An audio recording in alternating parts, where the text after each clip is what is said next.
Della Voss stood on the auction rail of the Cawley stockyard with a paper pinned to her chest like she was livestock, and the man who'd raised her counted her worth in the price of a broken-down ranch nobody else would touch. She was a big woman, a heavy woman, 300 pounds of plain calico and quiet endurance, and every man leaning on that fence had already decided what she could not do. They would learn before the first frost that her worth was never going to be measured by what she weighed, but by what she could carry when every one of them dropped their share and walked away. The morning was the color of old brass. Dust hung in the cold light over the Cawley pens, and the smell of it filled her nose. Churned earth and cattle and the sour tang of the men who had not washed since spring. Della kept her chin level. She had learned a long time ago that you did not give a crowd your shame for free. If they wanted to laugh, they could earn it. Her stepfather, Roderick Bell, stood beside her on the platform in his town coat, the good one, the only good thing he owned, and he was sweating through it. He had a way of talking with his hands that made him look generous when he was being cruel. "She eats," he said to the half-circle of men, and they laughed. Because of course they did. I'll grant you that. But she works like an ox, gentlemen. You'll get 3 field hands in the one body and never pay but the one mouth. And what a mouth! Someone called from the back, and the laughter rolled again. Easy and mean. Della looked at the boards under her feet. There was a knot in the wood shaped like a closed eye, and she fixed on it, and she breathed. Behind her ribs, her mother's voice came up the way it always did when the world turned its teeth on her. "You are not what they say, Della. You are what your hands do when no one is watching. Hold steady." Her mother had been dead 11 years, drowned crossing the Platte the spring they came down out of the high country, and still she could hear the woman as clear as if she stood at her shoulder. In the pocket of her apron, worn smooth as a river stone, was her mother's wooden spoon, the bowl of it gone thin on one side from 40 years of stirring. She put her thumb against it now, the way another woman might touch a cross, and she waited for whatever was coming. What was coming was Silas Crane. She did not know his name yet. She only saw the wagon roll up at the edge of the lot. Slow, a single rangy roan in the traces, and a man on the bench who held the reins in his lap because his right leg was bound straight in a wooden brace from hip to boot and would not bend. He did not climb down. He could not climb down. Not easy, and he had pride enough not to try in front of a crowd. He just sat there in the brass-colored morning with his hat pulled low and watched the auction with a face like a man reading his own foreclosure notice. He was not there to buy a wife. He was there because 3 men had told him to be, and because he was out of choices. And a man out of choices will sit in a stockyard at dawn and let the world decide what's left of him. The 3 men were already moving toward the platform. Della saw the crowd part for them the way water parts for a snake. The one in front was wide and prosperous, a banker's softness over a butcher's hands, and he wore a coat that cost more than the Cawley pens were worth. That was Harlan Forsythe, though she would not learn that for an hour yet. Behind him came 2 others, a thin clerkish man with ink on his cuffs and a wet smile, and a ranch foreman with a coiled whip on his belt and the flat eyes of a man who hurt animals for the practice of it. Forsythe stopped at the foot of the platform. He looked up at Della the way you'd look at a hill you meant to dig through. Then he turned, found the man on the wagon, and called out so the whole yard could hear him. "Crane," he said, "there you are. I've found your bride. That was the moment, if you want to mark one. That was the moment the trap closed, though nobody in that yard but Forsyth knew it was a trap, and even Della, who had spent her whole life being handed from hand to hand, did not yet understand that she had just been bought not to keep a ranch, but to break a man. Now, before I take you down into this story, let me say one thing to you plainly, because you'll want to know early whether you're in the right place. This is a channel for the overlooked ones, the plain one, the big one, the bought one, the woman the room decided about before she ever opened her mouth. If some part of you has ever sat in a crowd and felt them measure you and find you wanting, and wished just once to see that crowd proven wrong, then you already belong here. Take a second and subscribe, and drop the name of your town down in the comments, because I would dearly love to know how far Della Voss's story travels before it's done. Now, let me tell you how a man meant to be broken. A woman meant to be the weight that broke him. Found instead that they were the only two people in the territory strong enough to hold the other up. The ranch was called the Lost Spoke, and the name was a joke that had stopped being funny.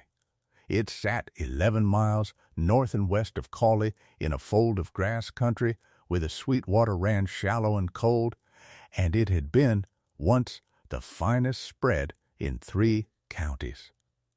8,000 acres of deeded land and open range besides, 400 head of good shorthorn cattle, a house of squared timber with a real plank floor and glass in the windows, which was wealth out there in those years. Silas Crane's father had built it up from nothing and died proud of it, and Silas had taken it over at 26 with a young wife and a future you could see from the porch. Then everything that could go wrong went wrong, the way it sometimes does to good people for no reason a preacher can explain. The young wife, Ada, died in childbed the second winter, and the child with her, a daughter, and Silas buried them both under the cottonwood by the river and did not speak for a month. The next spring a prairie fire took the South Range and half the herd with it. The year after, the bank that held his father's old note failed, and the paper passed to the First Cattlemen's Trust in Cheyenne, and the man who ran the First Cattlemen's Trust was a silent partner of Harlan Forsyth.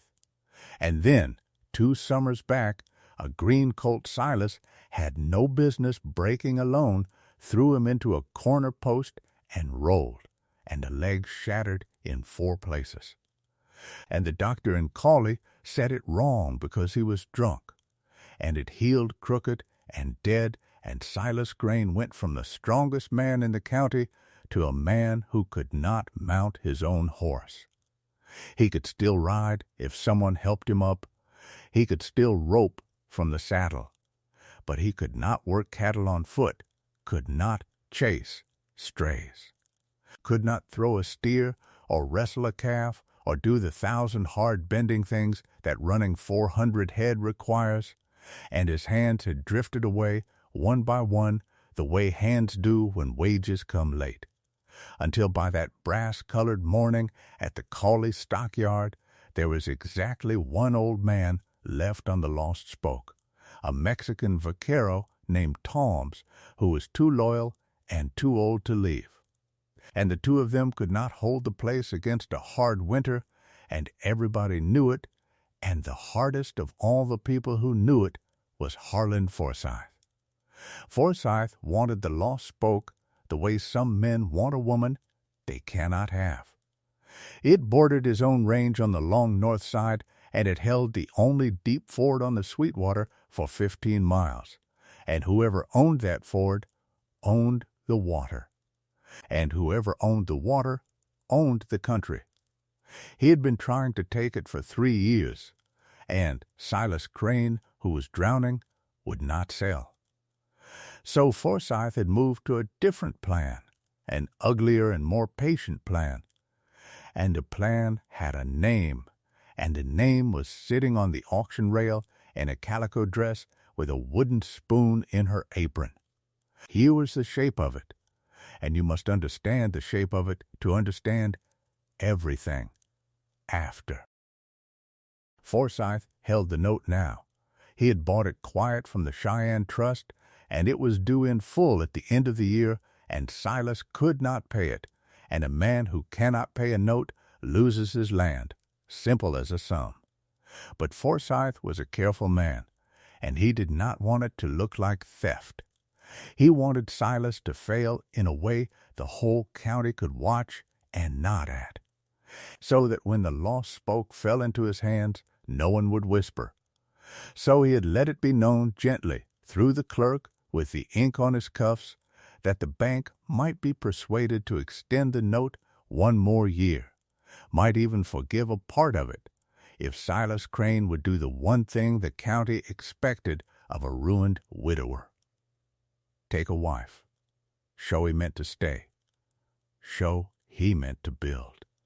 A married man with a household was a man the bank could believe in.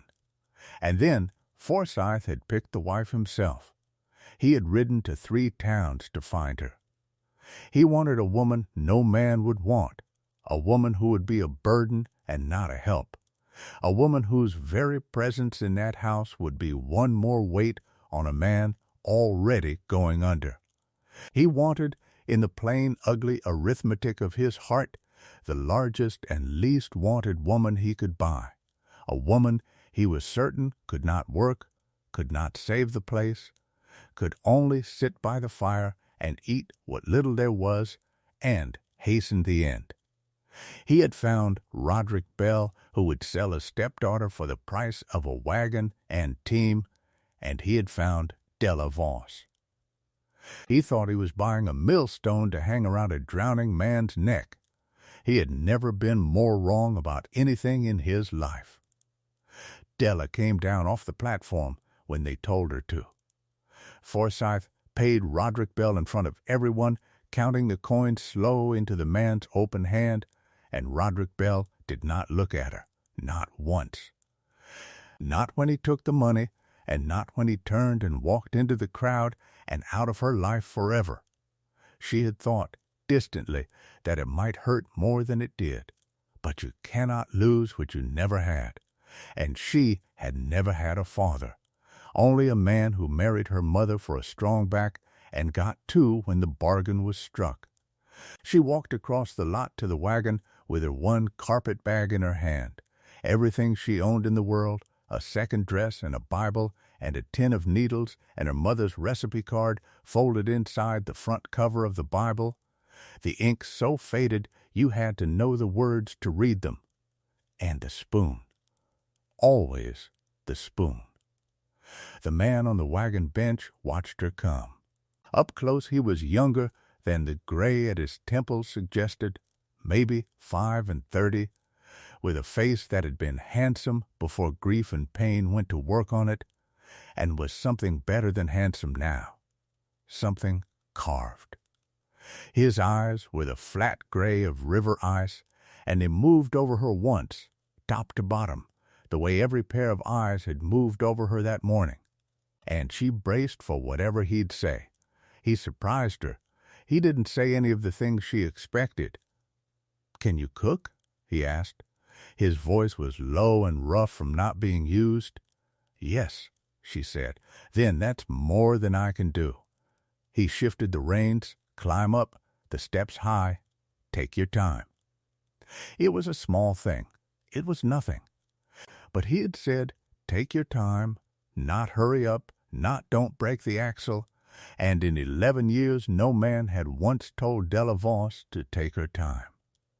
She put her bag in the wagon bed and set her boot on the iron step and pulled herself up, and the wagon dipped and groaned under her weight, and she heard, behind her, the laughter start again at the fence. The men who'd watched her bought making their last jokes. Silas Crane turned his head and looked at the fence.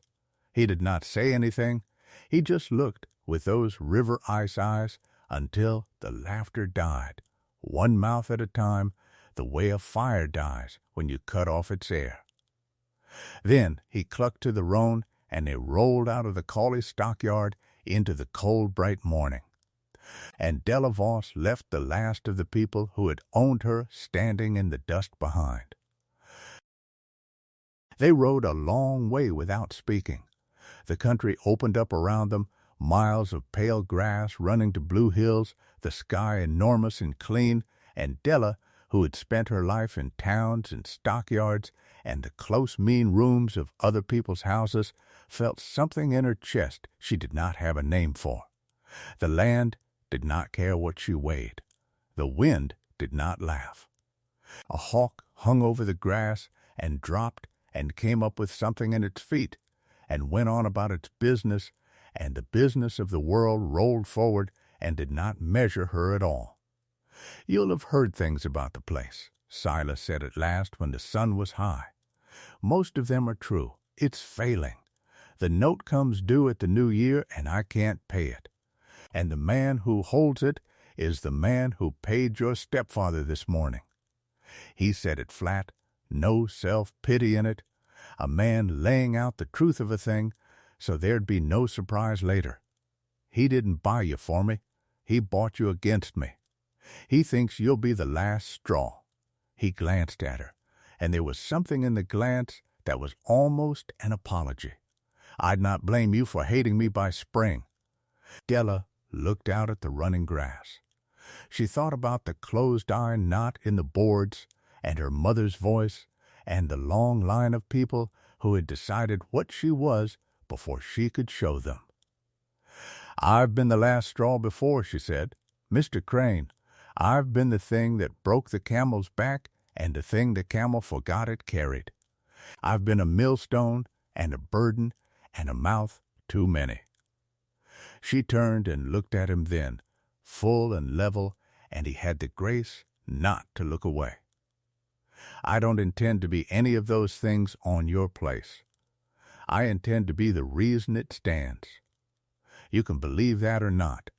Spring'll tell us which of us was right." He studied her for a long moment. Then, for the first time, the corner of his mouth moved, not a smile, but the country where a smile might someday live. "Spring'll tell," he agreed, and turned the roan up the last long rise toward home. The lost spoke when it came into view broke her heart a little. You could see what it had been. That was the cruelty of it. The big timber house stood square and proud on its rise, but the porch had a sag, and 2 of the window glasses were broken and stuffed with rag, and the paint was gone to gray. The barn was sound, but the corral rails were down in 3 places, and nobody had mended them. The kitchen garden was a tangle of dead weeds gone to seed, and the cattle, the 400 head that were the whole of the ranch's worth, were scattered loose across the unfenced range because there were not hands enough to gather and hold them, and a scattered herd in cattle country is a herd half stolen already, a herd waiting to drift onto another man's grass and be branded over before the snow flies. An old man came out of the barn when they rolled up, bolliget and white-haired under a flat-brimmed hat, and stood with his hands on his hips, looking at Della in the wagon with an expression she couldn't read. That was Tom's. He had been on the Lost Spoke 30 years. He had taught Silas to ride. He had helped bury Ada and the baby. He looked at the enormous woman his broken patron had brought home from the auction, and Della braced again, because she had learned to brace. And then the old man took off his hat, which no one had ever done for her, and said something in Spanish she didn't understand, and then in English, gruff and plain. "You bring food in that bag, Señora?" Because the patron eats like a sick bird, and me, I cook like the devil's own punishment. 3 months I am praying to the Virgin for somebody who can cook. He put his hat back on. Looks like she finally listens. And Della Voss, who had not laughed in longer than she could remember, surprised herself and laughed, there in the wagon, in the ruin of the Lost Spoke. With the cold wind off the Sweetwater in her face, It was not much. But it was a beginning, and a beginning was more than she'd had at dawn. The first thing Della did at the Lost Spoke was cook a meal, and the meal was the first crack in the wall around Silas Crane. She did not ask permission. She went into the kitchen, which was a sad gray room with a good iron stove gone to rust spots from disuse and a pantry near bare, and she took stock the way her mother had taught her, hands on hips, eyes moving, taking the measure of what was and what could be made of it. There was a side of bacon gone past its best, but savable. There was a sack of flour with weevils she could sift out. There were eggs, because someone had kept a few hens alive behind the barn, and there were potatoes sprouting in the cellar dark, and there was an onion, one gone soft on one end. And there was, hung in the smokehouse, and forgotten, half a venison haunch that Tom's had shot in the fall and not known what to do with. It was not much, but Della Voss had built feasts out of less. She had cooked in a railroad camp at 14, 200 men a day on a stove the size of a steamer trunk, and she had learned there that hunger does not care about your size, and that a woman who can feel a hard man's belly has a power that has nothing to do with what she looks like. She built up the fire. She rendered the bacon down slow and saved the fat. She cut the venison into a stew and browned it hard in the bacon fat so the meat went the color of mahogany and the kitchen filled with a smell that had not lived in that house in 2 years. She made dumplings, light ones, her thumb finding the wooden spoon in her apron and using it to fold the dough the way her mother had, just so.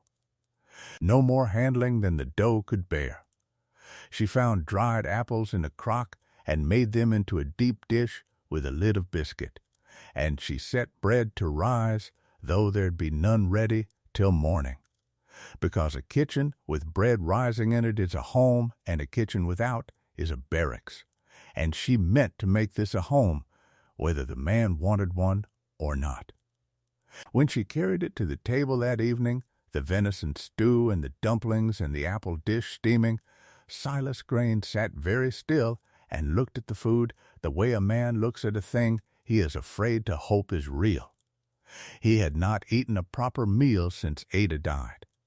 Tom's cooking kept him alive and no more, beans burned on one side and raw on the other, biscuits you could drive a nail with. He had forgotten, the way grieving men forget, that food was a thing that could give as well as sustain. He picked up his fork, he took a bite of the venison, and he stopped, and for a moment Della watched something cross his hard face that she would not have called weeping in a man like him, but was its close cousin, and then he put his head down and ate like a starved thing. Ate like a man being pulled back from somewhere cold, and he did not say one word the whole meal, and at the end he set down his fork and looked at his empty plate a long while. "My wife could cook," he said finally, and it was the first time he had spoken of her aloud to anyone in 2 years, and they both knew it, and Tom's got very busy with his own plate. Not like that. But she could cook. He looked up at Della. I forgot what it was. To sit down to a table and be glad of it. "You'll remember," Della said. "It comes back. Most things do. With feeding." He nodded slow. And that night, lying in the narrow cot they'd made up for in the small room off the kitchen, because there was no question of anything else between them, and would not be for a long while. Della heard the old house settle and tick around her, and she thought, he is not what they said either. They told me I was buying into a brute and a ruin. He's a man somebody hurt. 2 of us in this house, then, that the world threw away. We'll see what 2 thrown-away things can build if nobody's watching. In the morning she went out to see the cattle, and what she saw changed everything, because Della Voss knew cattle, and nobody at the Lost Spoke had thought to ask her if she did. That was the thing the world kept getting wrong about her. They saw the size of her and stopped looking, and so they never saw the rest. They never saw that she'd been raised before her mother married Roderick Bell on her grandfather's dairy in the old country, and then on a Nebraska cattle outfit where her mother cooked and Della, big even as a girl, worked the pens because she was strong and because she was unafraid and because she had a gift, a true gift, the kind you're born with, for reading an animal. She could look at a herd and tell you which cow was sick before the cow knew it. She could move 400 head with her voice and her body and never raise a hand, because cattle, like people, settle around a thing that is calm and large and certain, and Della Voss was all three. She had the gift. She had always had the gift, and no one had ever once let her use it, because they could not see past 300 pounds of plain calico to the cattle woman inside. She stood at the broken corral that morning and looked out at the scattered herd drifting loose across the unfenced range. And she did the sum that Silas in his pain and Tom's in his age had not had the heart to do. She counted brands through the old field glasses she found in the barn. She watched how the cattle moved, where they bunched, where the grass was eaten down, and where it stood untouched. And by noon she understood three things that the men did not. She understood that the herd was not 400 head anymore. It was nearer 330, and the missing 70 had not died. They had drifted north onto Harlan Forsythe's grass, and Forsythe's men were branding them over, slow and quiet, a few a week, the way you bleed a thing so it doesn't notice it's dying. Cattle rustling that wore the clothes of an accident. By spring, at that rate there'd be no herd left to speak of, and a ranch with no cattle cannot pay a note, and that, Della understood, was the real plan. The bride was the show. The slow theft of the herd was the knife. She understood, second, that the deep ford on the Sweetwater, the one Silas had mentioned, the one the whole country's water turned on, was the key to the whole thing, because Forsythe's stolen cattle had to cross it to reach his range, and a man who controlled the ford controlled the theft. And she understood, third and last and most important, that all of it could be stopped, the bleeding herd and the looming note and the broken man's broken future, by one thing and one thing only, by gathering the scattered cattle back into a held and guarded herd before the snow, branding the calves, holding the ford, and bringing 400 head to the Cauley railhead at the Spring Drive fat, and counted and sold for cash money enough to clear the note in full. It could be done. It would take everything she had and more. It would take a crippled man and an old man and a fat woman the county had already buried, against a rich man with a dozen hands and the law in his pocket and 3 years' patience. It could be done, and Della Voss, standing at the broken corral with her mother's spoon in her apron and the cold, clean wind in her face, decided in that hour that she was going to do it. She came back to the house and laid it out for Silas at the kitchen table, the brands and the count and the drift and the ford and the bleeding theft of it, and he listened with his jaw going tighter and tighter. And when she finished, he was quiet a long time. "You saw all that in the morning," he said. "I was raised to it. Before I was anybody's burden, I was a cattleman's hand. The best he had, he used to say, when he'd had enough whiskey to admit a fat girl could ride." She said it without bitterness, just fact. "I know cattle, Mr. Crane. I know them the way you know that leg of yours hurts, from the inside. He looked at her for a long moment, and something shifted in his face, some old dead thing cracking open. "Silas," he said, "if you're going to save my ranch, you'd best call me by my name." "Then you'll call me Della," she said. "Not Seora and not Mrs. Crane, because I'm neither, not really, and we both know it. Della, and we'll shake on it like partners, because that's what we are if we're anything." She put out her hand across the table.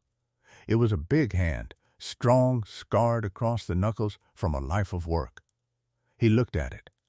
Then he took it in his own, which was strong too and would have been stronger, and they shook, the broken rancher and the bought bride, partners in a thing that could not be done.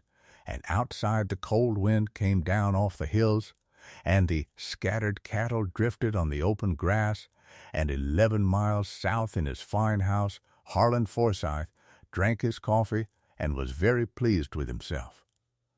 Because he believed he had already won, and a man who believes he has already won has stopped paying attention, and a man who has stopped paying attention is a man you can beat. The gathering of the herd took 3 weeks, and it was the hardest thing Della had ever done, and it was the thing that taught the lost spoke what she was. She could not do it alone, and there were only 3 of them, and one could not bend his leg, and one was 70 years old. So Della did the math of it differently than a man would have. A man would have tried to do it with muscle and lost. Della did it with mind. The first thing she did was teach Silas to work cattle from the saddle in a way he had given up as impossible.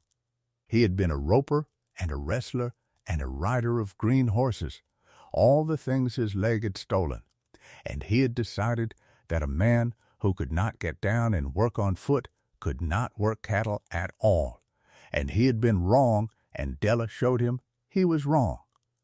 She found him the steadiest horse on the place, an old cutting mare named Juniper that nobody had ridden in 2 years, and she taught him. The 2 of them in the corral in the cold mornings, that a man and a good cutting horse are one animal, that the horse will do the bending he can't, that all he need bring is his hands and his eye and his judgment, and Silas Crane had all 3 and to spare. The first day he was clumsy and bitter and nearly quit. The second day the mare cut a heifer out of a knot of cattle as clean as a knife, and Silas felt under him the old thing he'd thought was dead forever, the rightness of working stock, and he came in that night with color in his face that hadn't been there in 2 years. "I can do this," he said at supper, and it was not a small thing he was saying, and Della knew it. "You could always do this," she said. "You just forgot. The way you forgot about food. It comes back. Most things do." What she did not say, what she only let him learn slow over those cold mornings, was how carefully she'd had to bring him to it.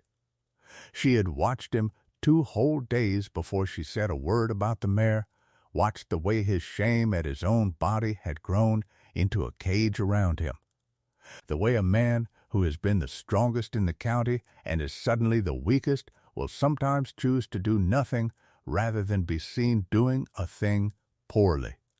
She knew that cage.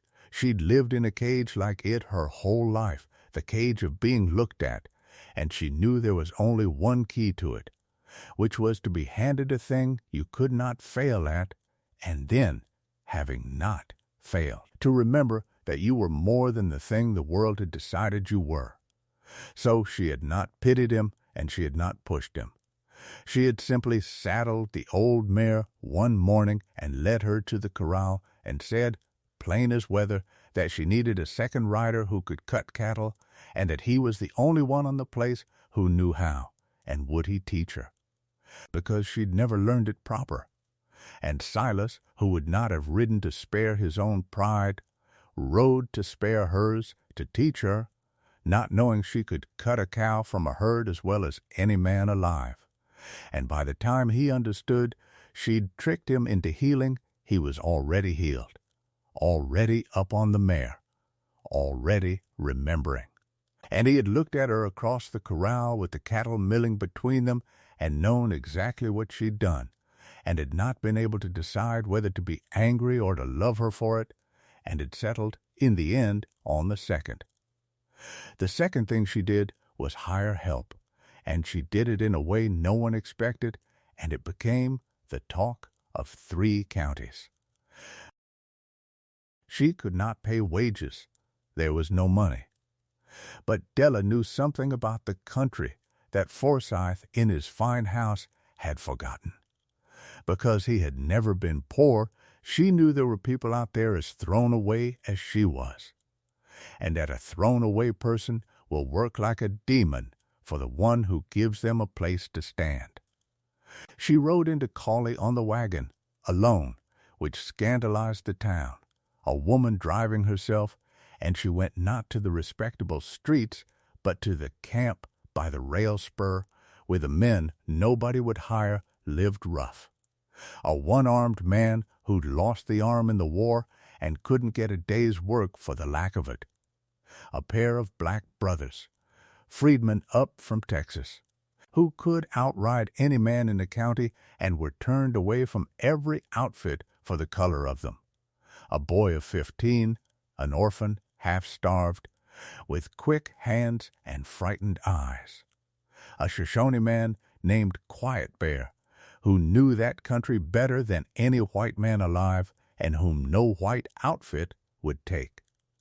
Della Voss looked at the people the county had thrown away, and she saw what the county could not, the same thing the county could not see in her, that worth is not what the world says it is, that a one-armed man still has one good arm and a heart with no quit in it, that the men nobody wants are the men who will never leave you, because you are the only one who ever wanted them. I can't pay you in money, she told them, standing on the wagon bed so they could all hear, this big plain woman in a calico dress, because I haven't got any. But I can pay you in food, and a dry place to sleep, and a share of the herd we save, and the one thing none of you has been able to buy in this town for love nor money. She looked at him, one face to the next. Respect, you ride for me, you ride as men, and any soul who says different answers to me, that's the wage. Take it or leave it. Every one of them took it. Of course they took it. And the Lost Spoke, which had been 3 people and a ghost, became overnight a crew. A strange, ragged crew of the unwanted, the one armed and the freed and the orphaned and the Shoshone, led by a fat woman and a cripple. And the county laughed when it heard, laughed the way it always laughed, and the laughing did not last. Because they could ride. Lord, they could ride. Quiet Bear could find cattle in country where Tom swore there were none. The Freedman brothers, Moses and Eli, could cut and gather like they'd been born in the saddle, which they nearly had. The one-armed man, whose name was Cobb, rigged himself a way to dally a rope to the horn one-handed that no two-armed man had ever thought of.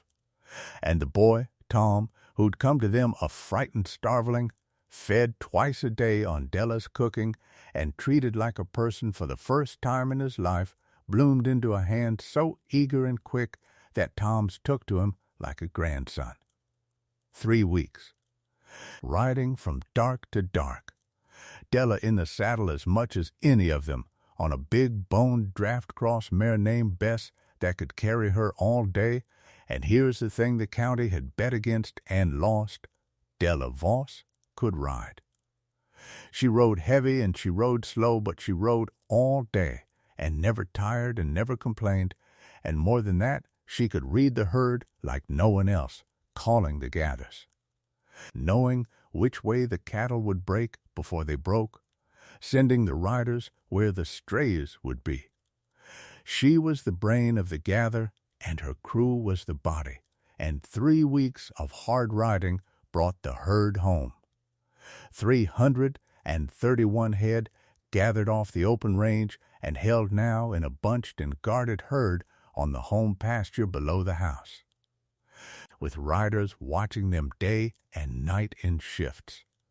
And 40 more besides, recovered, that Della and the crew rode boldly onto Forsyth's grass to bring back, cattle wearing the Lost Spoke brand with a fresh Forsyth brand burned crude over the top, which is rustling plain as daylight when you catch it fresh, and Della caught it fresh, and brought witnesses and brought the cattle home, and put the fear of God for the first time into Harlan Forsyth, who had not believed, could not believe, that the millstone he'd bought would turn out to be a stone wall. That was when the slow burn turned between Della and Silas, not into anything spoken, not yet, but into something. It turned on an evening near the end of the gather when Della came in late and bone-tired and found that Silas, who could barely walk, had dragged himself out to the kitchen and tried, clumsy and one-legged, to have supper ready for her, the way she'd had it ready for him every night. He'd burned it. Of course he'd burned it, but he'd tried. And the trying was the whole thing.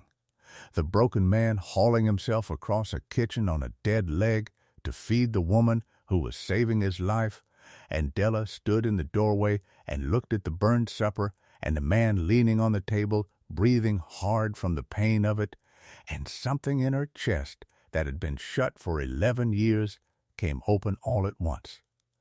"You didn't have to do that," she said, and her voice wasn't steady. "I know," he said. "That's why I did it." He looked at her, the river ice eyes not cold at all now. "You feed everybody, Della, every soul on this place, every stray you drag in. I wanted to see could I feed you." Once he looked down at the ruined supper. "I'm not much of a cook." "No," she said, and crossed the kitchen and stood close to him, closer than she'd stood to any man in her life. "But you're the only one who ever burned a supper trying to give me one, and Silas Crane, that's worth more than the meal." They didn't kiss. It wasn't time. And they were both people who'd learned the hard way not to reach for things too soon.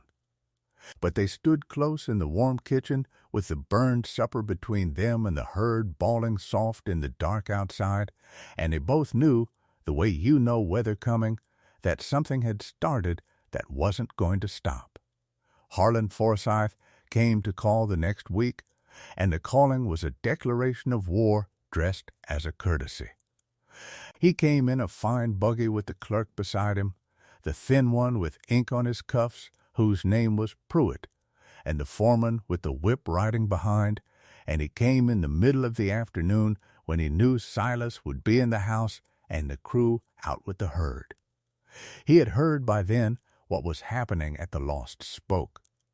He had heard about the gather and the crew of cast-offs and the 40 head brought back off his grass, and he had come to take the measure of the woman who had upset his patient arithmetic, and to remind everyone, gently, who held the note and the country.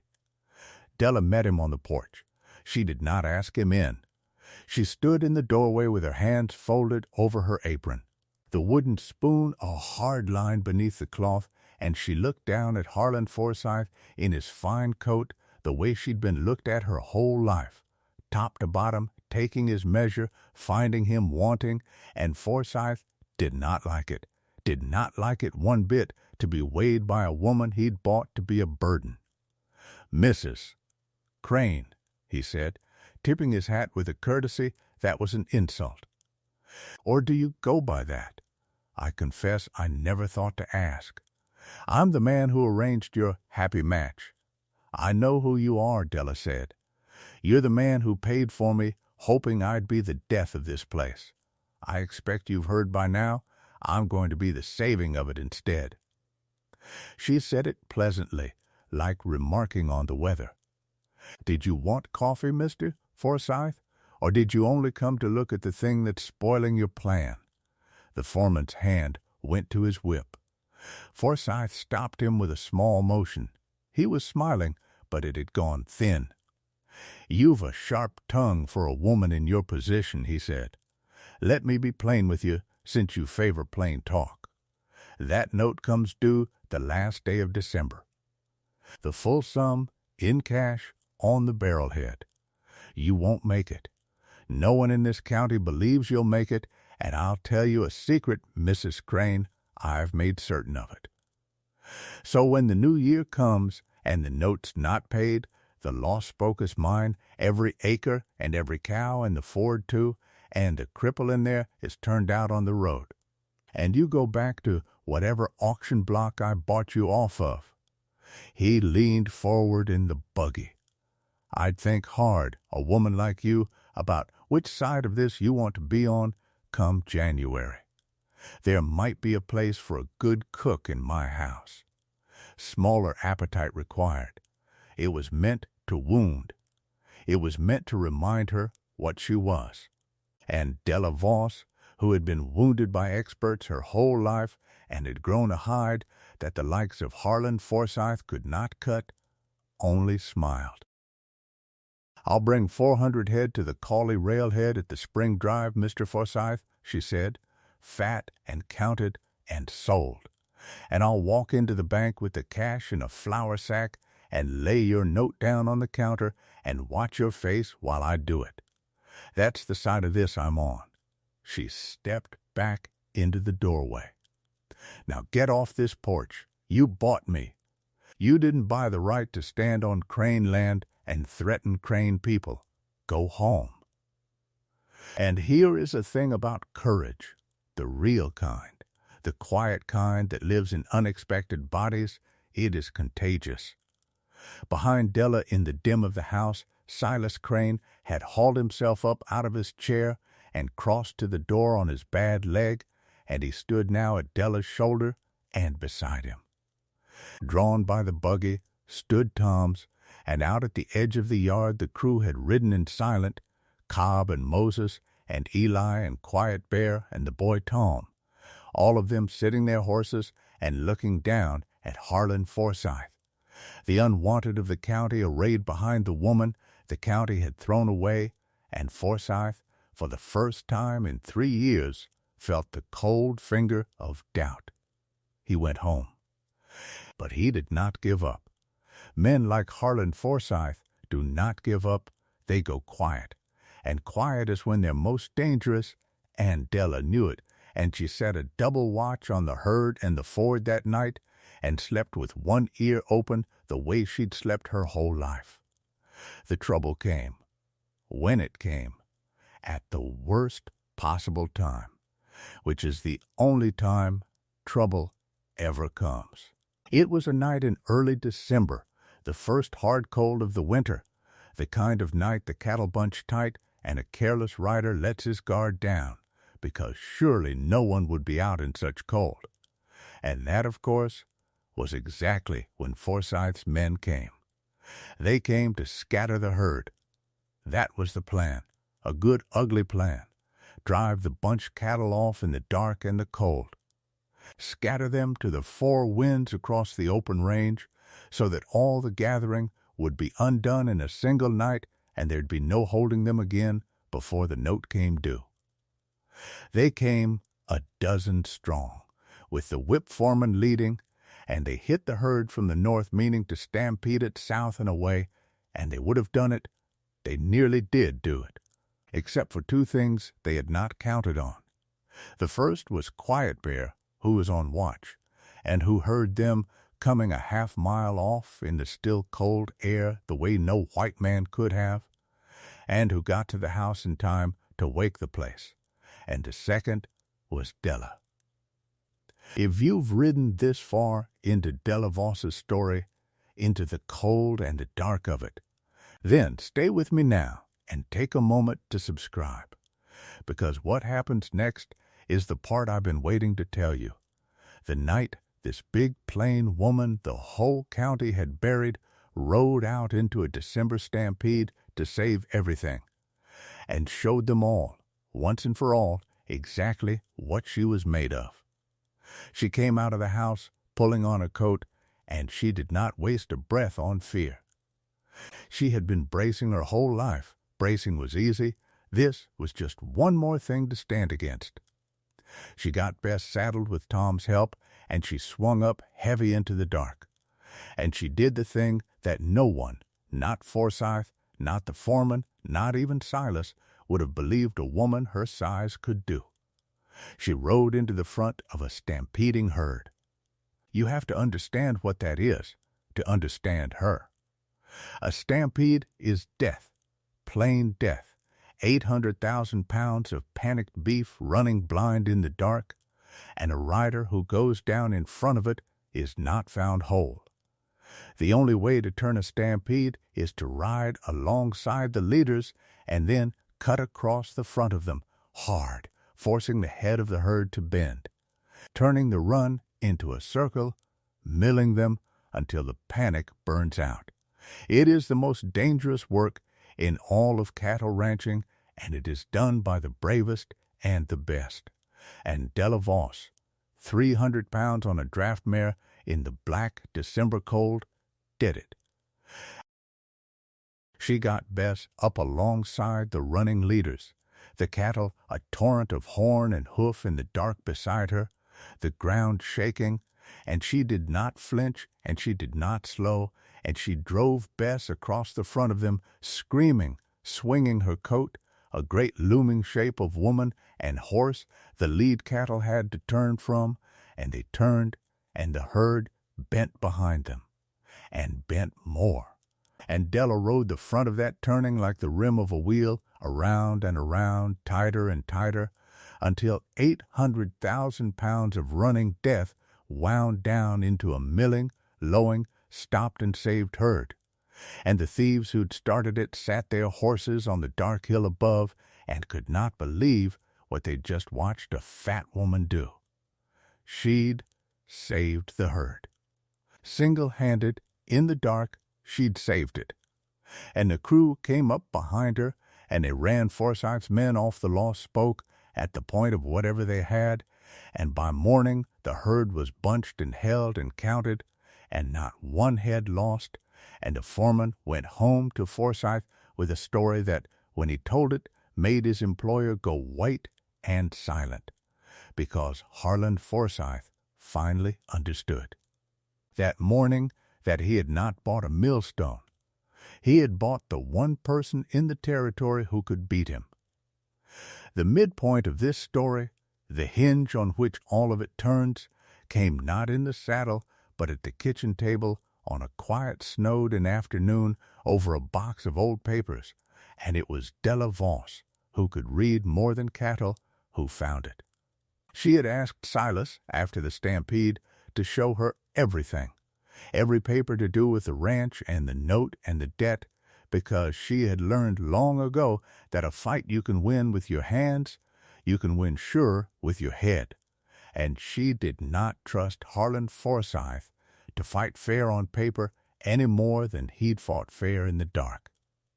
Silas had been ashamed to show her, a proud man laying his ruin out on the table, but she'd made him understand it was partner's business now, and he'd brought down the box.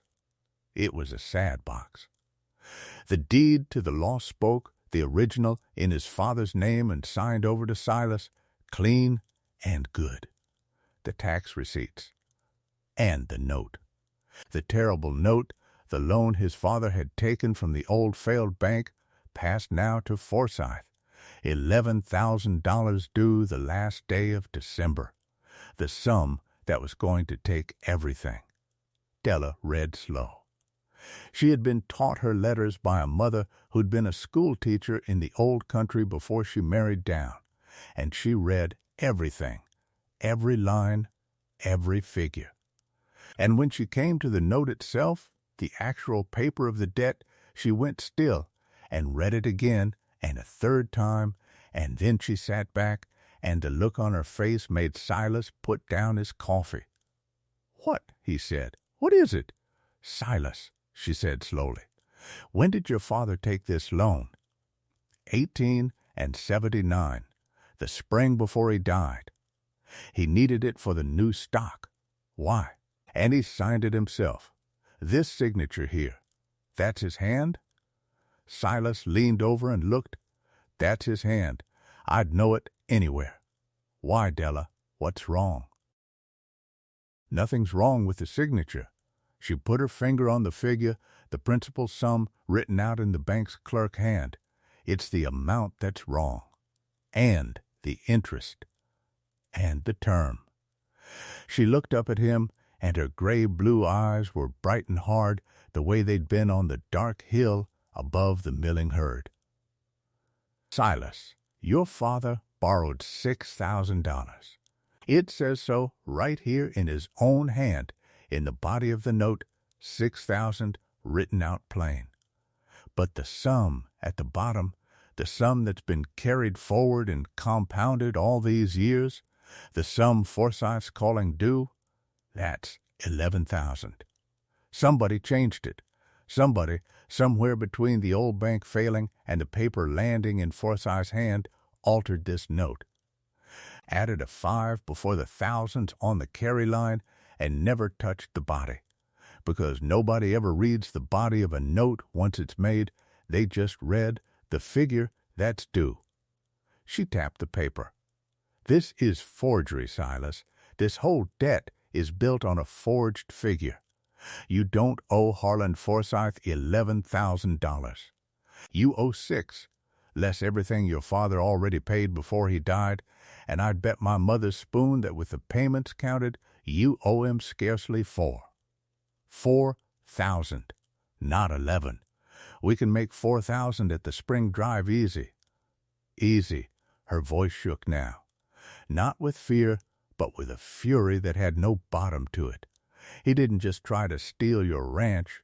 He tried to steal it with a forged number, and then he bought a fat girl off an auction block and hung her round your neck so the whole county would watch you drown and never ask why the figure was so high. He counted on no one ever reading the body of the note. He counted on you being too broken and too ashamed and too alone to fight.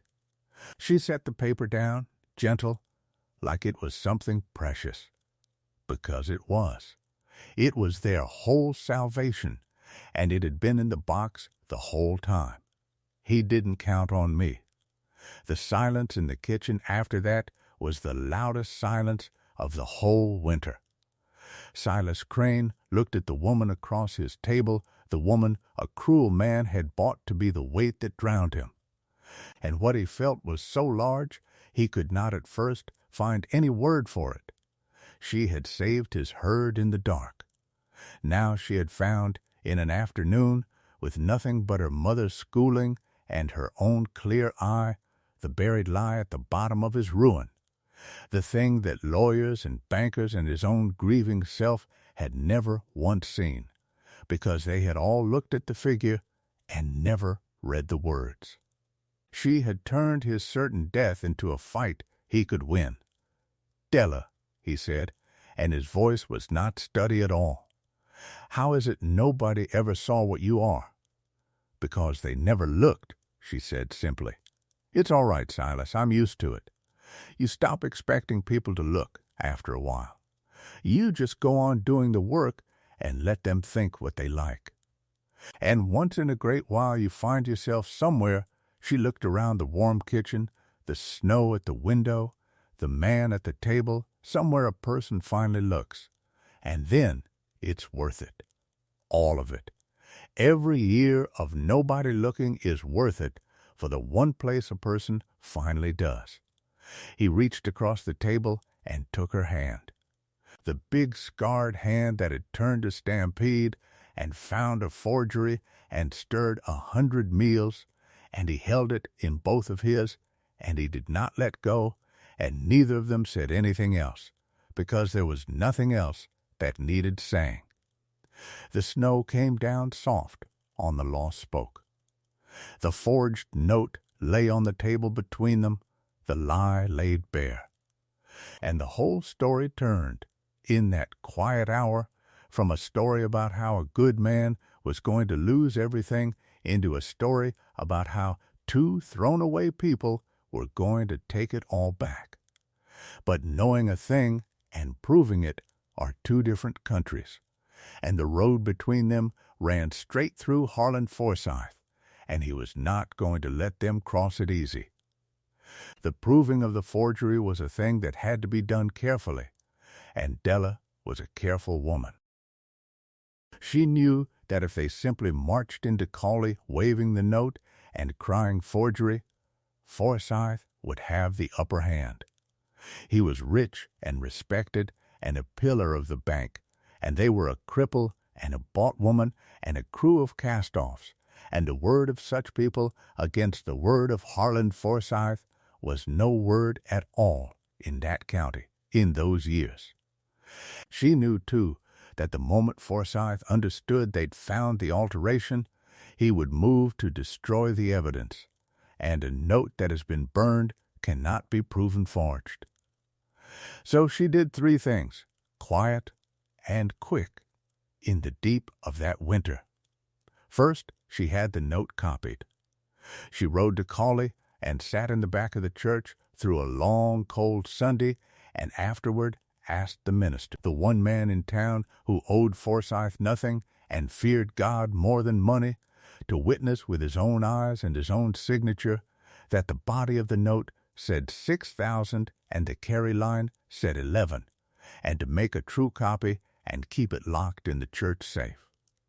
The minister, who had buried Ada and the baby and had a soft spot for the broken Crane place, did it gladly. And he was a careful witness, and his word, unlike theirs, was good in any court. Second, she wrote a letter. Della could write a fair hand, and she wrote to the Territorial Bank Examiner in Cheyenne, plain and clear, laying out the alteration of the note and asking that the records of the failed bank, which by law had passed to the territory, be searched for the original loan ledger, the book that would show in the bank's own hand that the loan had been 6,000 and not 11. She did not know if the letter would be answered. The mails were slow and the winter was hard, but she sent it, because you fight on every front you can find, and she did not tell a living soul outside the house that she had sent it. And third, she hid the note itself, the real one, the forged one, the precious proof. She did not keep it in the house, where Forsyth's men might come for it in the dark. She wrapped it in oilcloth, and she hid it in the one place on the lost spoke no man would ever think to search, the one place that was hers and hers alone, and I will not tell you yet where that was, because it matters later. And because Della Voss kept her own counsel, even from Silas, on the matter of where a thing is hidden, having learned long ago that a secret two people know is a secret no one keeps. Then she waited for Forsyth's move, and she went on saving the ranch while she waited, because the herd did not stop needing tending just because there was a lawyer's fight coming. And in the waiting and the tending, the thing between her and Silas grew. It grew slow, the way the best things grow, in 100 small unspoken moments through the short dark days of that winter. It grew in the mornings, when she'd find he'd built up the kitchen fire before she woke, hauling himself out of bed early on his bad leg so the room would be warm for her. It grew in the evenings, when he'd watch her cook, just watch, with a look on his hard face that she pretended not to see and treasured every minute of. It grew the night a blizzard came down and the temperature dropped to 40 below, and they sat up together by the stove because it was too cold to sleep, and he told her, for the first time, all of it. About Ada and the baby and the fire and the leg, all the grief he'd carried alone for years, and she listened and did not flinch and did not pity him, only took his hand when he was done and held it. And he wept then, the first time since the funerals, wept like a dam breaking, and she held him through it. This enormous, gentle woman, and in the morning he was lighter than he'd been in years. The way a man is lighter when grief he's carried alone is finally shared. It grew the day she caught a fever, a hard one, 3 days down, and Silas, who could barely walk, would not leave her side, would not let Tom's or the boy nurse her, did it himself, crawling the work of it on his bad leg, bringing her broth and cool cloths and sitting by her bed all night, so that when the fever broke at dawn, his was the face she saw, gray with exhaustion, watching her. And she understood then, with the clarity fever leaves behind it, that this broken man loved her, plainly and entirely, and had perhaps loved her since the night she rode into the stampede, and maybe before, maybe since the supper he burned trying to feed her, and the knowing of it filled her so full she had to close her eyes. "You stayed," she said, hoarse when she could speak. "Course I stayed," he said. "Where would I go?" And then, gruff, looking away, the hardest words a hard man ever says, "Don't you do that again. Don't you scare me like that. I've buried everyone I ever cared for, Della. I can't." His voice broke. "I won't bury you. You hear me? I won't. I'm too big to bury easy," she said, trying to make him smile. And it worked, a little, the corner of his mouth moving the way it had that first day. And then she said the things she'd been afraid to say her whole life. Because every time she'd ever wanted something, the world had taught her to expect to lose it. "Silas, when this is over, when the notes beat and the drive's done and Forsyth's run off, I'd like to stay, not as a hired cook and not as a bought wife. As your wife, your true wife, if you'll have me. Will you have me?" He looked at her a long while, and then this man who had lost everything, who had been broken in body and spirit and left for dead by his neighbors, this man took her big scarred hand and pressed it to his rough cheek and said, "Della Vance, I've been waiting on you my whole life and didn't know your name till December. There's nothing in this world I want but to have you. Beat the note, sell the herd, and then marry me proper under the cottonwood by the river, and don't you ever leave." Then it's settled, she said, and they were both crying now, the cripple and the fat woman the county had thrown away, settling between them the thing that neither had ever dared believe they'd have, which was to be chosen, openly and forever, by someone who saw all of them and wanted all of them and would not let them go.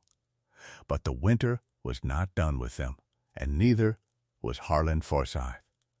The great blizzard came in the last week of January, and it was the darkest hour of the whole story, the hour everything they'd built came within a breath of being lost. It came up out of the north with no warning a body could read, a wall of white that swallowed the sun at noon and dropped the world into a howling blind cold, the likes of which even Tom's 30 years in that country had never seen. The kind of storm that killed whole herds in a night, that froze the cattle where they stood, that piled the dead in the coulees come spring in numbers that broke ranches forever, and the lost spokes' whole salvation, the 370 head that had to reach the Collie railhead fat and counted, stood out in it. There's a thing cattle do in a blizzard, and it is the thing that kills them. They turn their tails to the wind, and they drift, mindless, before the storm.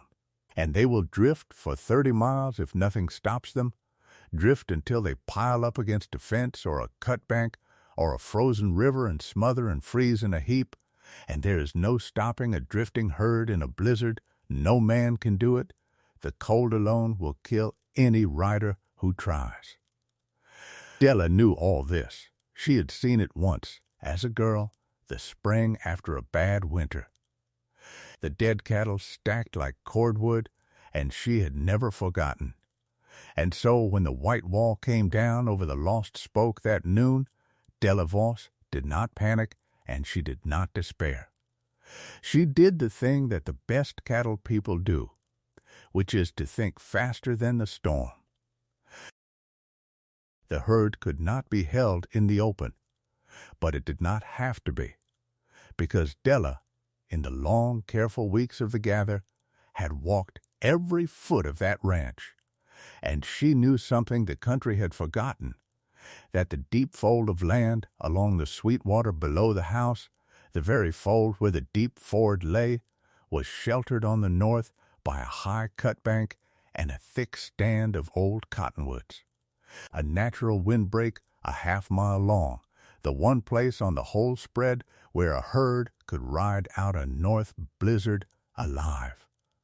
If she could get the cattle into that fold before they began to drift and hold them there, the cutbank and the timber would break the killing wind and they would live. It was a half-mile. In a blizzard, blind, in killing cold. With a herd already beginning to turn its tail to the wind, a half-mile was the whole world. She did not order anyone to come. She told them the plan, shouting over the wind in the barn, and she told them plain that it might kill them, and that any soul who stayed in the warm with a clear conscience, and then she swung up onto Bess and rode out into the white, and not one of them stayed behind. Not one.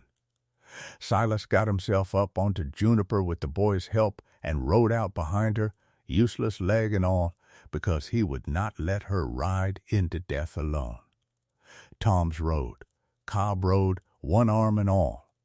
Moses and Eli and Quiet Bear and the boy Tom, all of them, the thrown-away crew of the Lost Spoke, rode out into a blizzard that could kill them for a herd of cattle that wasn't even theirs, because Della Voss had given them the one thing nobody else ever had, and a person will die for that one thing who would not lift a finger for wages.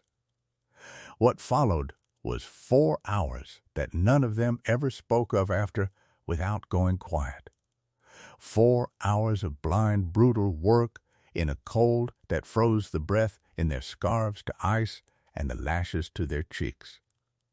Della rode the lead, because she was the only one who could find the fold by feel in the white, by the lay of the land under Bess's feet, by some sense she had that was past seeing, and she sang to the cattle, sang the whole way, a low, steady sound under the howl of the wind, because a herd will follow a steady voice in the dark when it will follow nothing else, and the cattle who knew her voice.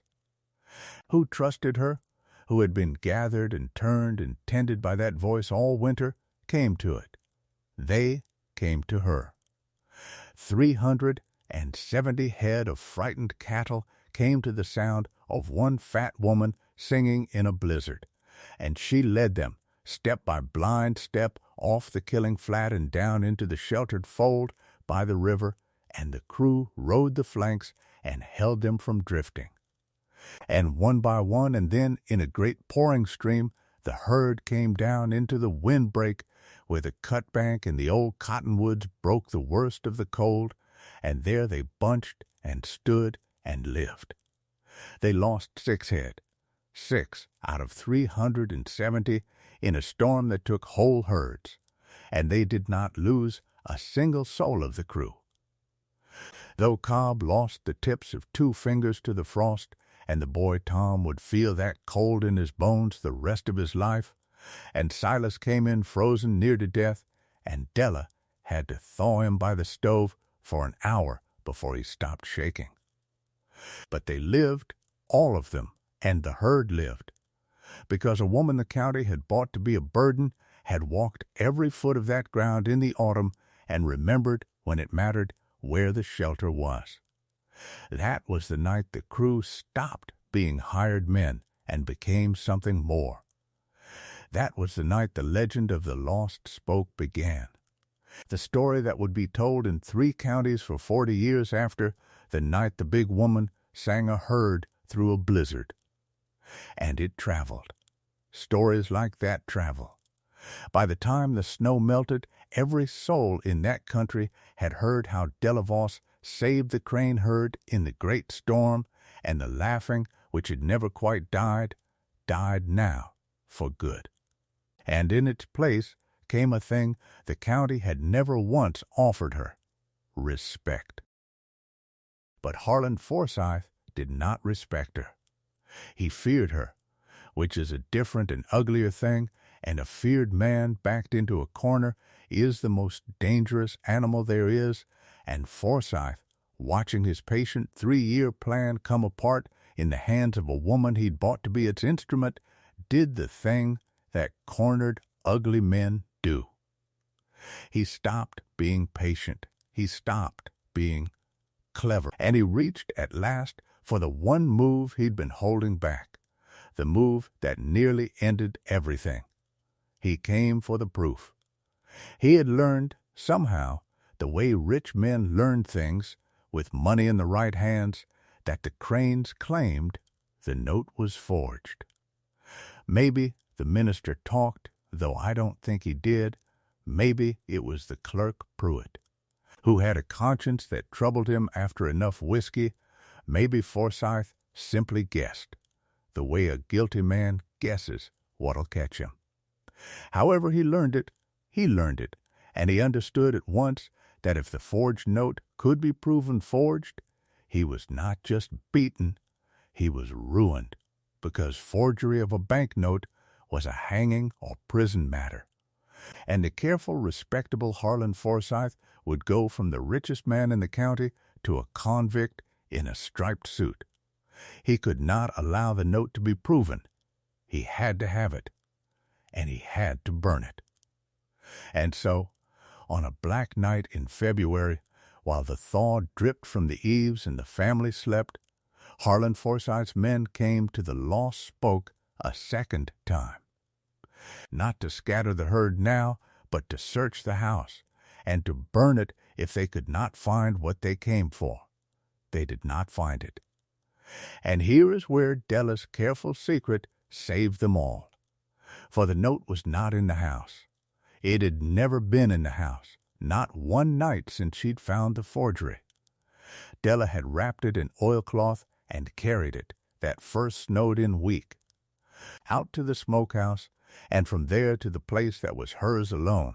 And the place was this: behind a loose stone in the old root cellar dug into the hillside below the garden, a cellar so old and forgotten that grass had grown over its door, a cellar Silas's mother had used, and that no living man on the place but Della had ever set foot in, because Della, in the autumn, walking every foot of the ranch the way no one else had bothered to, had found it and cleaned it and made it her own private larder, and told no one, the way a woman who has owned nothing her whole life will keep one secret thing for herself.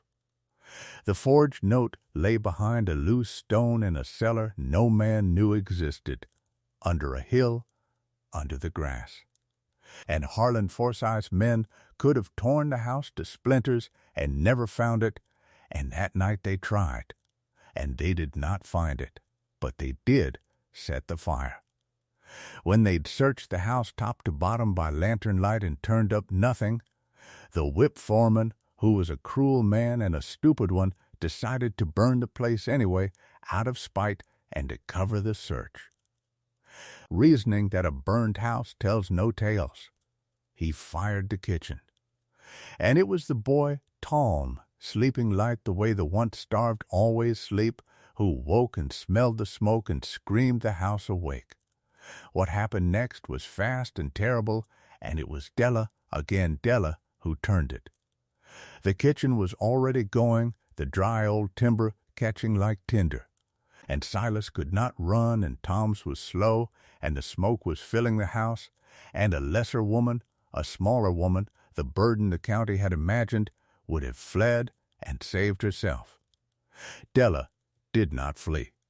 Della Voss went the wrong way, into the smoke, into the heat, because she knew what was in the kitchen that the fire could not be allowed to have. not the house. Houses can be rebuilt. She went for the deed box, the original deed to the lost spoke, the good, clean, true deed. Because she understood in the half-second a clear mind has even in a fire, that if the house burned with the deed in it, Forsythe could claim the title was lost and tie the ranch up in courts for years, and she would not give him that. She wrapped her arm in her shawl and went through the flames and got the deed box off the shelf and came back out through the burning kitchen with her sleeve on fire and her hair scorched. And she beat the fire out of her own clothes against the cold ground and never once cried out. And the deed was safe in her arms. And then, while the men of the place fought the fire with water and snow and blankets, fought it and beat it down to a black, scorched ruin of the kitchen but saved the house, the rest of it, the heart of it, Della Voss stood in the yard in the firelight, with her hair singed and her arm burned and the deed box clutched to her chest. And she looked across the dark at the riders fleeing back toward Forsythe's range, and she did a thing none of them expected. She did not weep, and she did not rage. She laughed. She laughed the way you laugh when you have finally, completely understood that you are going to win. Because Harlan Forsythe had just told her, by sending men to burn for the note, exactly how frightened he was. And a man that frightened was a man already beaten, he only didn't know it yet. He had searched and not found. He had burned and not destroyed. The note was safe in the earth under the hill. The deed was safe in her arms. And somewhere on the slow winter mails, a letter was making its way back from Cheyenne that Harlan Forsythe did not even know existed. "Let him come," she said, to no one, to the dark, to the fleeing riders, to the whole county that had bought and sold and laughed at her. "Let him come with everything he's got. I've stood against worse than him my whole life, and I'm still standing, and I'm not done." The letter from the Territorial Bank Examiner came 3 weeks later with the first thaw, and it was everything Della had prayed it would be and more. The Examiner had searched the records of the failed bank as the law required and as her letter had asked, and he had found the original loan ledger, the bank's own book, kept in the bank's own clerk's hand in 1879, and it showed, plain and unalterable, that Josiah Crane had borrowed $6,000 that spring, not 11, and that he had repaid 2,000 of it before he died, and that the true balance of the debt with the lawful interest was $3,840 and some odd cents, not 11,000, less than 4. And more than that, far more than that, the Examiner wrote that the alteration of the note from 6 to 11,000 was a matter of grave criminality, that he was forwarding the whole matter to the territorial prosecutor, and that the current holder of the note, one Harlan Forsythe, would be required to appear before the circuit court in Cawley at the spring session to answer how a forged note had come into his hands and why he had attempted to collect on it. Della read the letter aloud at the kitchen table. In the half-burned kitchen they'd patched with green lumber, and when she finished there was a silence, and then the whole crew jammed into that little room, the cripple and the old man and the one-armed man and the freedman and the Shoshone and the boy, the whole thrown-away family of the Lost Spoke let out a sound that started as a cheer and turned into something more like weeping. Because they had been thrown away their whole lives, every one of them, and now, together, they had beaten the richest man in the county at his own crooked game. And a thing like that, when it comes to people who have only ever lost, breaks something open in them that does not close again. Silas took Della's hand under the table. "You did it," he said quietly. You found it, you saved it, you proved it. You did it, Della. We did it, she said. I just read the paper. You all did the rest. But she was smiling, and her eyes were bright, and she knew, and he knew, and they all knew that it had been her. That none of it would have happened without the big plain woman a cruel man had bought to be the end of them, and that she had instead been the saving of every one of them. The circuit court sat in Cawley the second week of April, and the whole county came, because the whole county had heard, and the trial of Harlan Forsythe's forged note was the kind of thing that happens once in a generation in a small place, and nobody meant to miss it. They came in wagons and on horseback from 40 miles around and packed the little frame courthouse till the walls sweated and stood 3 deep in the road outside to hear it told back to them. The same men who had leaned on the Cawley stockyard fence 8 months before and counted Della's worth in jokes were there, and they did not joke now. The same town that had laughed when it heard a fat woman and a cripple had taken on Harlan Forsythe was there, and it did not laugh now.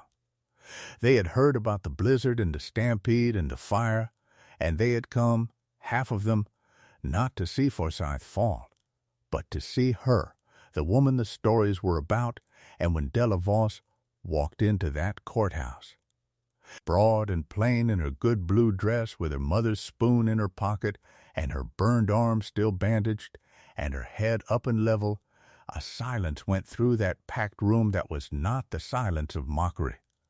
It was the silence of a crowd in the presence of something it had badly misjudged. Harlan Forsythe sat at the front in his fine coat, but the coat could not save him now, because the truth had come up out of the bank's own ledgers, and the truth does not care how fine your coat is. The territorial prosecutor laid it out plain. The original loan ledger in the dead bank's own hand, $6,000. The note Forsythe held altered to 11. The minister of Cawley, sworn and solemn, testified that he had, with his own eyes, seen the body of the note say 6 and the carry line say 11, and had made a true copy, and there it was, entered as evidence. The bank examiner's report read into the record. And then the thing that broke it open, the clerk Pruitt, the thin man with the ink on his cuffs, who had carried Forsythe's guilt in his belly all winter and could carry it no longer, stood up unbidden in that courtroom and confessed before God and the county that he had himself, on Harlan Forsythe's order and for the price of $50, altered the figure on that note with a fine pen 3 years before, and that Forsythe had known, had ordered it, had built his whole patient deft of the law spoke on a lie inked by a frightened clerk. The courtroom came apart. The judge hammered for order, and Harlan Forsythe, the richest man in the county, sat very still and gray as the whole edifice of his respectability fell down around him in front of every soul whose good opinion he had spent 30 years buying. But the part of it that mattered most, the part that the county would tell and retell for 40 years, came when the judge, before passing the matter to the criminal court, asked if the holder of the Crane note had anything to say. And Harlan Forsythe, beaten and ruined, and with nothing left to lose, did the last cruel thing in him. He stood, and he turned, not to the judge, but to Della, and he said, his voice shaking with hate, loud enough for the whole packed room to hear, "I bought you to break him. Off an auction block, like the animal you are. The largest, ugliest, most useless woman I could find, so the whole county could watch you drag that cripple into the ground. That's all you ever were. A weight, a joke, and you think a forged figure changes what you are?" The room went dead silent, It was the cruelest thing anyone had said to her in a public place since the auction rail, and it was meant to be, meant to remind her and all of them what she was. And for one held breath the whole county waited to see whether the big plain woman would crumble. She did not crumble. She rose. Slow, deliberate, 300 pounds of dignity unfolding to her full height, and she looked at Harlan Forsythe across that courtroom the way she'd looked at him from the porch, the way she'd looked at the closed-eye knot in the auction boards, level and unafraid.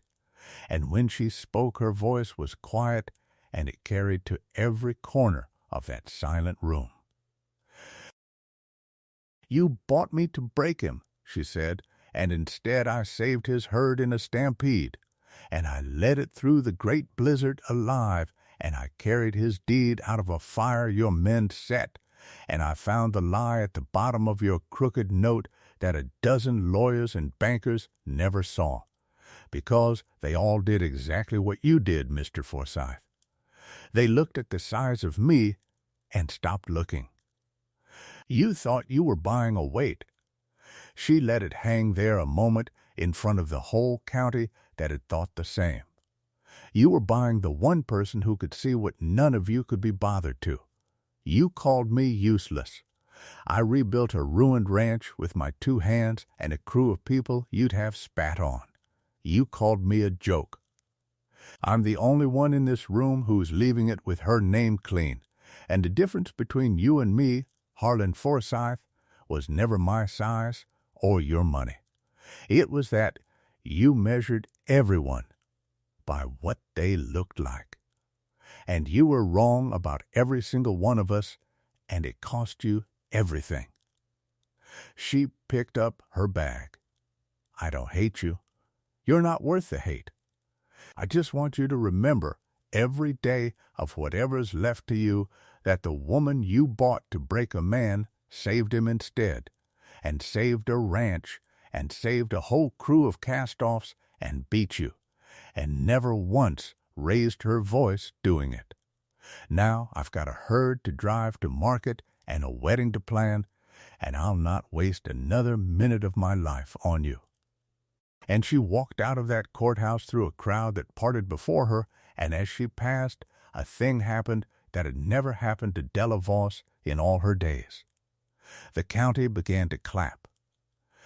It started somewhere in the back, one pair of hands, and then another, and then the whole packed room and the people standing in the road outside, the same people who had laughed at the stockyard.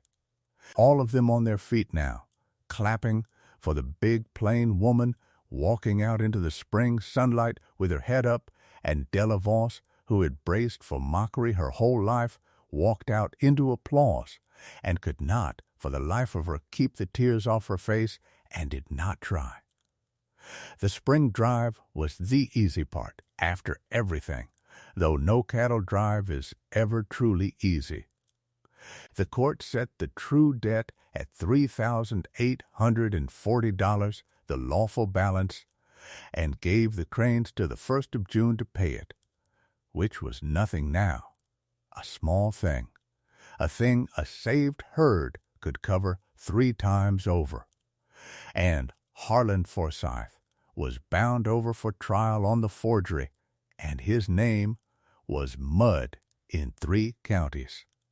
And the Ford and the country he'd schemed 3 years to steal were as far from his hands as the moon, and that, in the end, was justice enough, the cleanest kind, the kind a man builds with his own crooked hands and then falls into. So in the last week of April, the Lost Spoke crew gathered the herd one final time, 360-odd head fat off the spring grass, and drove them the long 40 miles to the railhead at Cawley, and it was a good drive, an easy drive, because they were a true crew now, seasoned by a winter that would have killed lesser men, and they moved those cattle like water down a channel. Della rode the point on Bess where the trail boss rides, because she was the trail boss. Nobody had ever said so out loud, but everybody knew it. And Silas rode the swing on old Juniper, working cattle from the saddle the way she'd taught him, a rancher again, a whole man in every way that mattered, his legs still dead, but his heart entirely alive. And the crew sang on the drive, the way crews do when the work is good and the boss is fair, and the cattle stepped out fat and easy.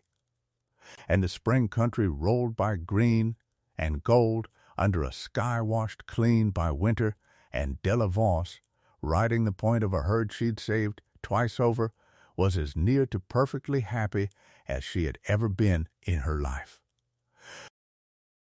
They sold the herd at the Cawley railhead to a buyer from Chicago, 362 head at the top spring price, for a sum that, when the buyer counted it out, made the boy Tom go pale and silent.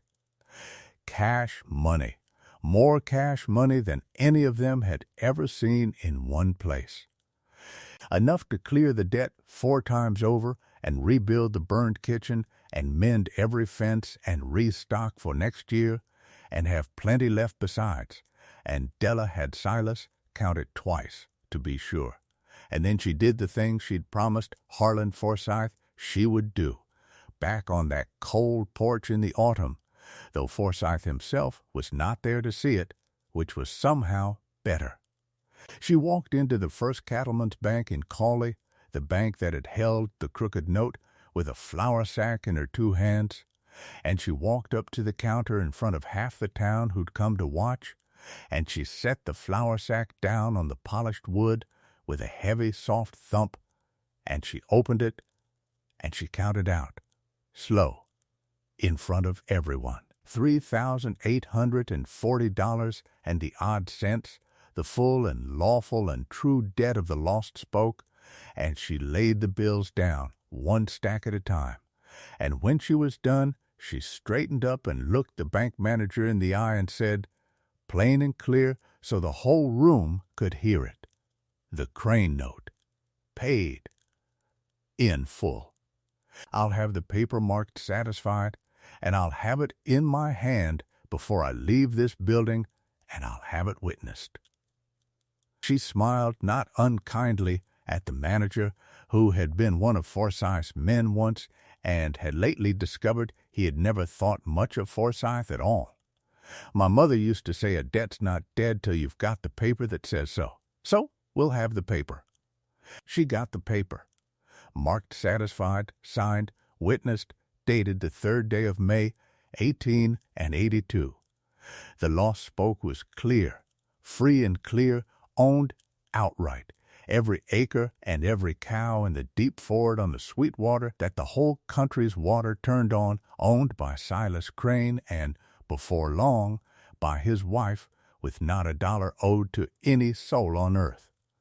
And Della Voss walked out of that bank with the satisfied note folded in her apron next to her mother's spoon, and stood on the boardwalk in the spring sun, and did not feel the eyes on her, because for the first time in her whole life the eyes on her were kind. They were married 11 days later, under the cottonwood by the river. It was the place Silas had buried Ada and the baby, and that mattered, that he chose it, because it meant he was not asking Della to live in the shadow of his grief, but inviting her into the whole of his life, the sorrow and the joy of it, the graves and the wedding both, all of it one country now, all of it shared. The cottonwood was in full leaf, the new green of it, and the Sweetwater ran clear and cold below, and the whole crew was there, scrubbed and shining in what good clothes they could find, and Tom's gave the bride away, because there was no one else, and because he loved her like the daughter he'd never had.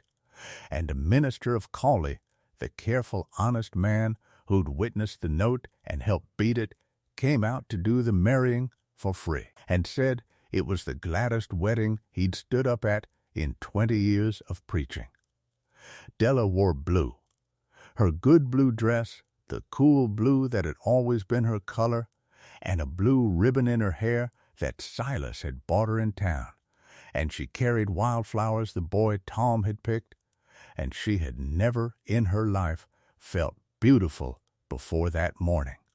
Had been told her whole life in 100 ways that beauty was a country closed to a woman her size, and she stood under the cottonwood in her blue dress with the river running and the man she loved leaning on his cane beside her, and she felt, for the first time, beautiful, because he was looking at her, and the way he was looking at her left no room in the world for any other opinion. When it came time for the vows, Silas Crane set aside his cane, which he could not really do, which cost him, standing there on his dead leg by main force of will, because he would not say these words sitting down. And he took both her hands, and he said the thing he'd been waiting his whole life to say, the thing that is the whole promise of every story this channel tells, the thing the overlooked ones wait a lifetime to hear and so rarely do. Delavance, he said, his voice rough and breaking, in front of God and the crew and the cottonwood and the running river. They sold you to me to break me, and every day since you've done nothing but build me back up. You saved my herd and my deed and my ranch, but that's the least of it, the least of what you saved. You saved me, Della, the man I'd given up for dead. You looked at a broken cripple the whole county had buried, and you saw something worth saving, the same as I looked at you and saw something the whole county was too blind to see. We're the two nobody wanted. He gripped her hands tighter. Well, I want you. I want you so much I can't hardly breathe with it. Not because you saved the ranch. The ranch could fall in the river tomorrow, and I'd want you just the same. I want you because you're the best and bravest and kindest soul I ever met or ever will. And because when I'm with you, I'm not broken anymore, I'm whole, and a man'll cross any blizzard there is to get back to the one place he's whole. You belong here, Della, with me. You've belonged here since the day that wagon brought you up the rise. I just took a while to be wise enough to know it. Marry me and stay, and never doubt another day of your life that you are wanted, because I will spend every day I've got left making sure you know it. And Delavance, who had been bought and sold and laughed at and thrown away, who had braced against the world's teeth for 30 years, who had never once been chosen, was chosen now, openly, before the whole world, by a man who saw all of her and wanted all of her, and she could not speak for a moment, could only stand there in her blue dress with the tears running down her broad, kind face, and then she found her voice, and she said the only thing there was to say. I do, she said. I belong here. I finally belong somewhere. And she did. I want to tell you what came after, because in this kind of story the after matters as much as the moment, and because the people who watch a thing like this to the end deserve to know that the good held, that it was not a single bright day that faded, but a whole life that bloomed. Della kept her promise to the crew, the promise she'd made standing on the wagon bed by the rail spur the autumn before. She had told them they'd ride for a share of the herd they saved, and she was a woman who paid her debts, all of them, the good kind and the bad. So when the herd was sold and the note was cleared and the rebuilding done, she sat the whole crew down at the long kitchen table in the mended kitchen, and she counted out their shares, real money, into real hands. And it was more money than any of them had ever held. And she did more than that besides. To Cobb, the one armed man, she gave wages and a share and a title of foreman of the Lost Spoke, because he had earned it twice over, and because a one-armed man who is made a foreman walks differently the rest of his life.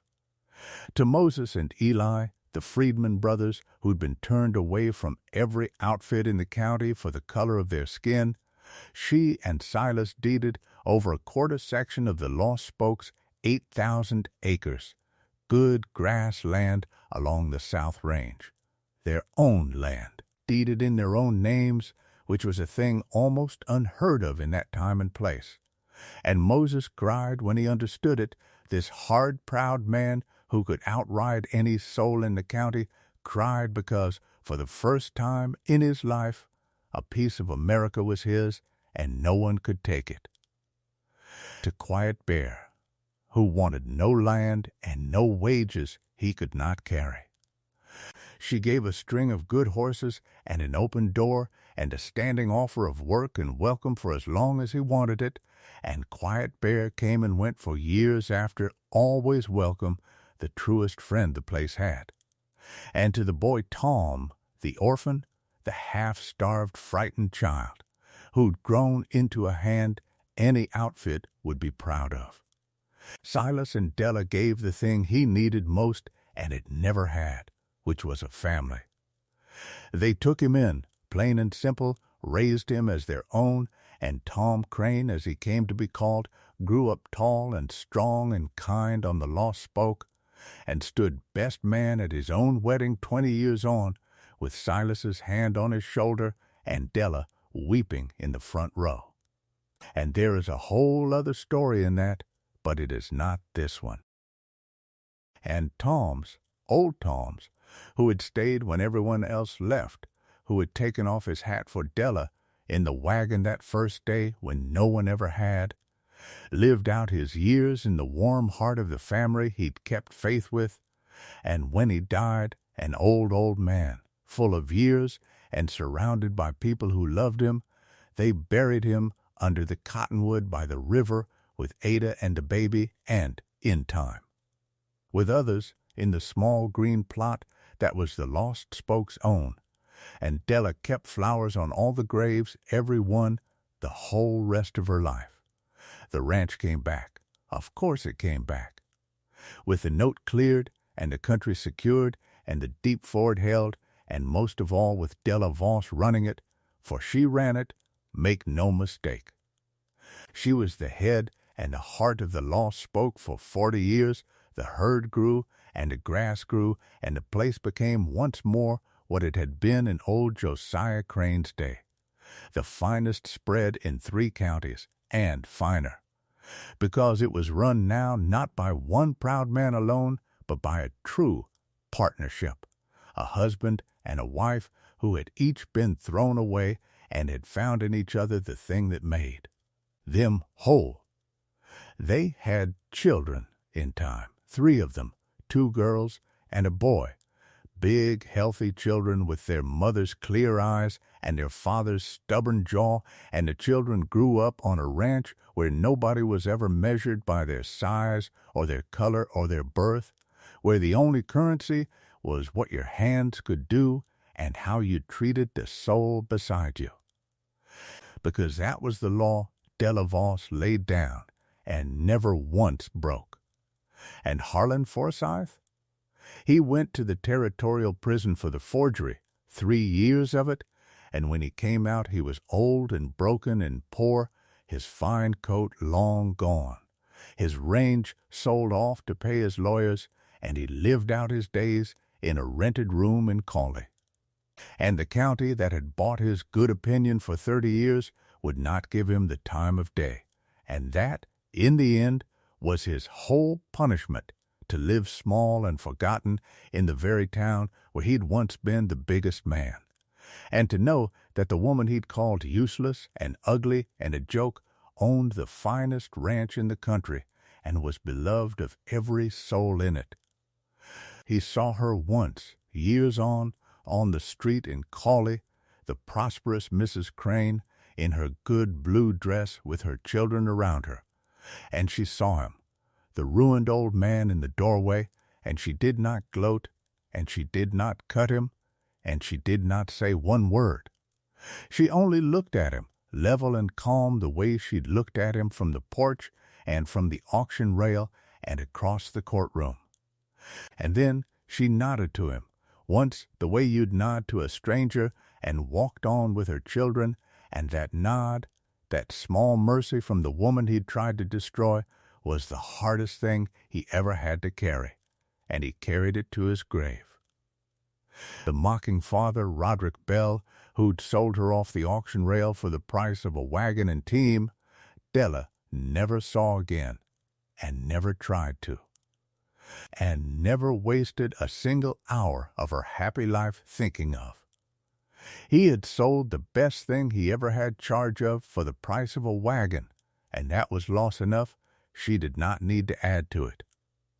As for the men who'd leaned on the Cawley stockyard fence that brass-colored morning and counted her worth in jokes, the men who'd called out about her mouth and her appetite and her size, they got to watch, every one of them, for the next 40 years, the woman they'd laughed at become the most respected rancher in the country, the woman whose word was good at any bank, whose table was the most welcome in 3 counties, whose crew would have walked through fire for her and nearly had, whose name the children of those very men grew up hearing spoken with respect. And that was the sweetest justice of all, the slow, long justice of simply outliving the laughter, of being, in the end, so plainly and undeniably worthy that the whole county had to swallow its old cruelty and admit it had been wrong. Wrong about everything, wrong from the very first day. Because that was the truth of it, the truth at the bottom of the whole story, the truth Della Voss had carried up out of every hard year of her life and finally got to see proven, that the world is forever measuring people by the wrong yardstick, by their size and their looks and their money and their birth, and that the world is forever wrong. And that the worth of a soul is not in any of those things, but in what the hands do when no one is watching, in the courage to ride into the stampede, in the wit to read the body of the note, in the heart to gather up the thrown away and make them a family. That worth like that is real and lasting, and that it wins, in the end, even when the end is long in coming. That the overlooked one, the plain one, the big one, the bought one, is so often the very one worth choosing, and that a love that sees all of you and wants all of you is worth more than every fine coat and forged fortune in the territory. Della Voss lived to be an old woman, older than anyone expected, hale and broad and bright-eyed to the last. And she ran the Lost Spoke with Silas at her side until his bad leg and his years caught up with him. And she nursed him through his last illness the way he'd nursed her through the fever that long ago winter, sitting by his bed so his would be the last face she'd give him, and when he died, an old man, whole and happy and loved. His last words to her were the same words he'd said under the cottonwood, the words that had made her his and her his, the words this whole channel exists to give to the people who never hear them. You belong here. You always did. She buried him by the river, under the cottonwood, beside Ada and the baby and old Tom's, and she did not grieve him the way she'd seen people grieve, in despair. Because a love like theirs does not end, it only changes its address, and she knew she would lie beside him soon enough and did not fear it. And in the meanwhile she went on, the matriarch of the Lost Spoke, surrounded by her children and her grandchildren and the long, bright legend of the life she'd built, and she was happy all the way to the end. The kind of deep-settled happiness that comes only to people who once had nothing and built everything, and who never forgot in the having what it had cost and what it was worth. On the last evening of her life, an old woman in the house she'd saved from a fire 50 years before, She sat by the window in the warm kitchen, the kitchen she'd cooked 10,000 meals in. And she watched the sun go down gold over the grass country she'd ridden as a young woman to save a herd and a deed and a broken man.